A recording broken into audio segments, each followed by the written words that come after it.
What is going on, guys? This is All Gaming with my review of Solar Online Season 2, Episode 24. Here we are. We are finally at the end. And this episode, holy crap, the feels were real.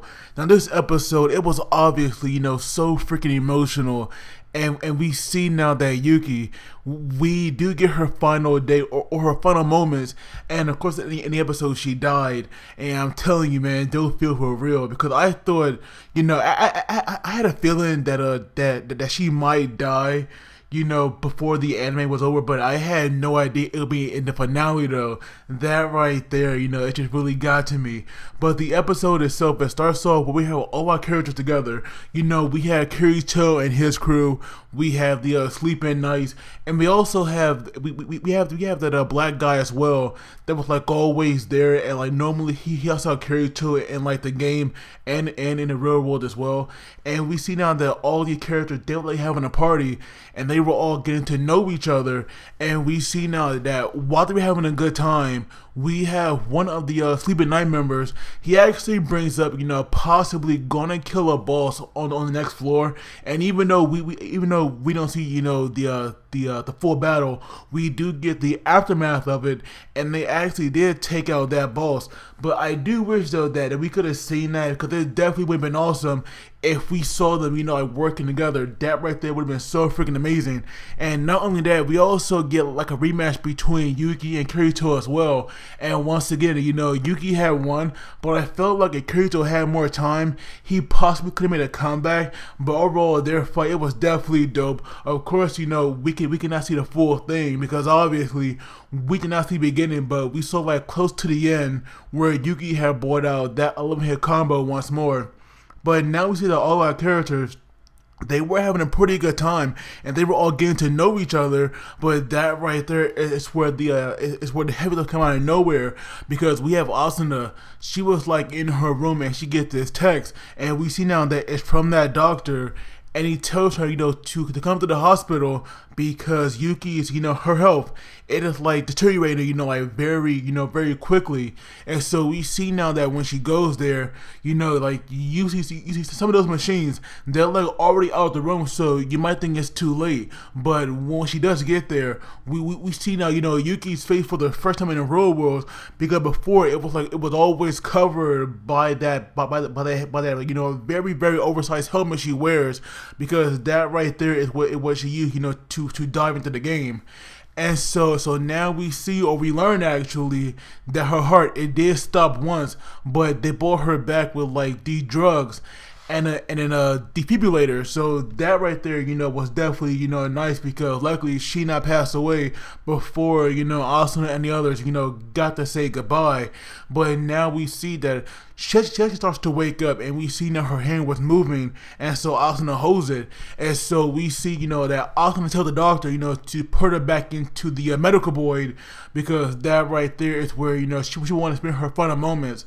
And so now we see that while they were in the game, we have Yuuki, like after they talk for a little bit, we have Yuuki, we have Yuuki performing her original sword skill, and she like puts it in form of a scroll. And so now we have her pass it on to Asuna, and that right there was like definitely nice to see.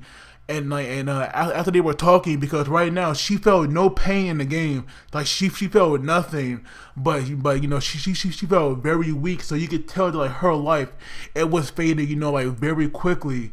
And so now we have the other members, of Sleeping Nights coming there as well. And even though, like they were there not to say goodbye, but to cheer her on, they could not hold in their sadness, because we have this one chick who I got to feel that was like the tomboy of the group. We have her talking to Yuuki, and she was like the very first one, to break down. And so obviously, after her, they all start crying, and we see now that Yuuki, like she was telling them, not to come too quickly because obviously they all had these very serious diseases which would eventually, take their life. But we see that, like while they were all together and while they were talking, even though it was not for long, we have Kirito and the others coming there as well. But they weren't alone actually because we had pretty much every player in LAO because that right there is what it seemed like. But we also had some very familiar faces in that pack as well. But we had all these players.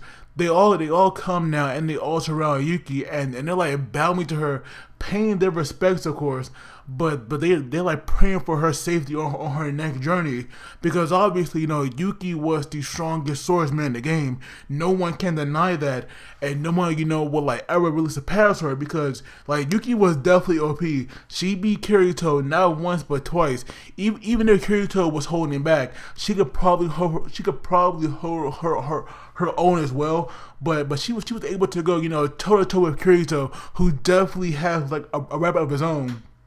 But we see now like she was just so happy, and we see that all this time she was like wondering if she ever had a purpose to live, or what would be better if she died now. She was like always questioning her life, but she finally found the answer because not only did she actually create something which could technically, be her sword skill, but she also found happiness as well, but with like all these players.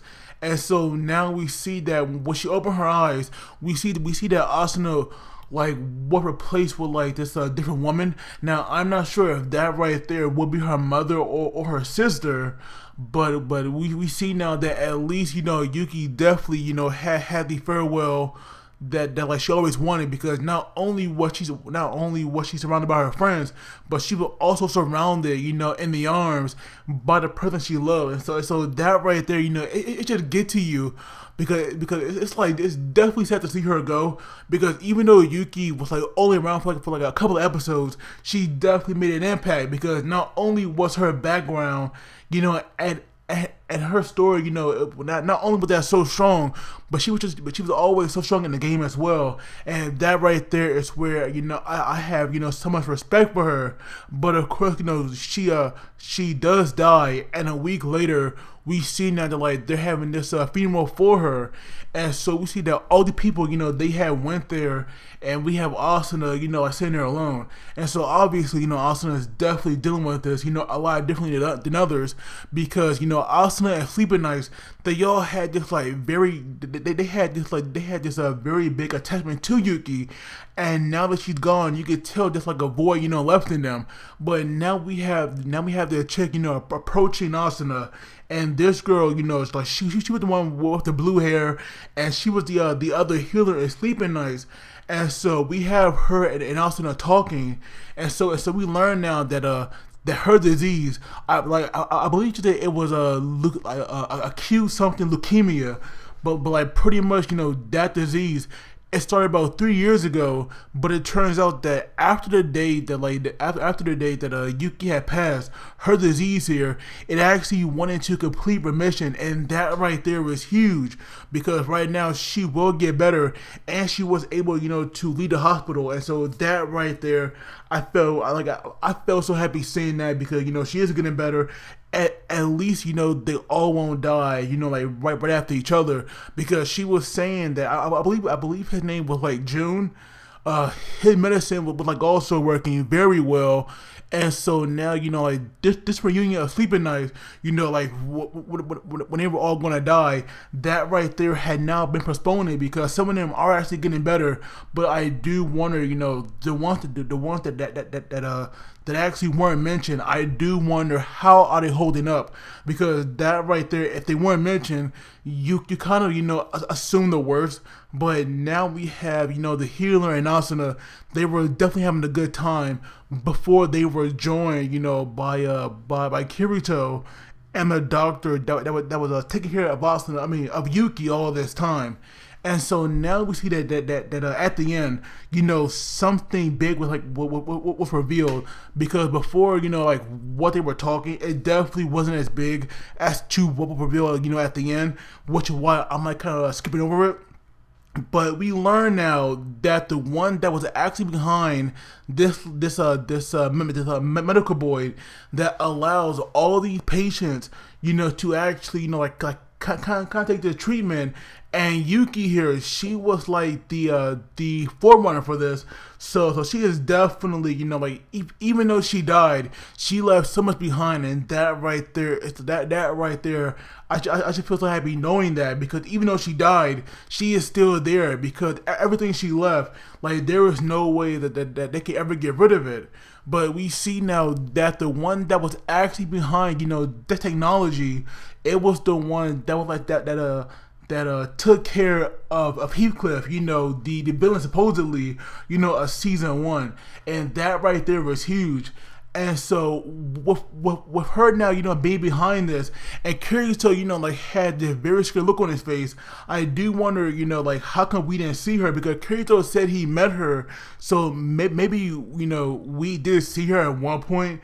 But I probably should have forgot, because I have no idea who she is, and I also have no idea how in the world Kirito meet her, because I don't think that right there was revealed. Because the only other female that I know that really dealt with Kirito, it was the one that watched his body whenever he went into GGO, and I definitely don't think that was her. So I do wonder, where did Kirito meet this woman? But that right there is kind of where the episode ended, after that was revealed. And so now we have that, in the ending, normally it would be different, but this time we have Asuna. She is now in LAO, and we see now that Yuki's sword is still there, and so that right there is kind of her own personal memorial, and that right there was definitely a nice touch, because now I'm pretty sure nobody will ever touch that sword, and I definitely hope nobody would be an idiot and try to, because that right there is now special to so many players in LAO. I would hate if somebody, tried to ruin that. But now we see that, after the credits, we have Kirito and the others. They were now, having this picnic. And so we see that now, rather than Yuuki, being using this machine, to go around in the real world, because obviously, she's not there anymore. It is now their daughter, and I do use air quotes when I say that. She is now, the one using that, and that right there was nice, because like I said, I always thought that it was gonna be her in the first place. I never thought it'd be Yuuki. So now that she's using it, it definitely makes a lot more sense. But now we have this Asuna as Kirito moment, at the end, and that right there was kind of nice. But we already knew that these two are madly in love, so that right there was kind of a little unnecessary. But now we have the others, calling them, because obviously now they all want to take they all want to take a picture together, and that right there is officially where SAO2 ends. And so overall, SAO2, I gotta say, I did like it a lot. I liked it way more than season 1. I feel that SAO, as a series overall, it definitely redeem itself with season 2, and I feel that some of the hate, or at least most of the hate, it should be gone now, because even though it's definitely not a masterpiece, as sometimes it can be overhyped, SAO2 is definitely SAO overall, it's a pretty decent anime, and I do wish people would stop hating on it so much. But before finale, because of how emotional it is, to me personally, I have to give it probably a 9 out of 10. And SAO2 overall, I'm probably going to give it maybe a 7. Yeah, a 7 out of 10. But of course, I would love to hear your thoughts on this. And as always, don't forget to like, video, and subscribe, because it really helps me out. And you guys take it easy. And I will see you all next time.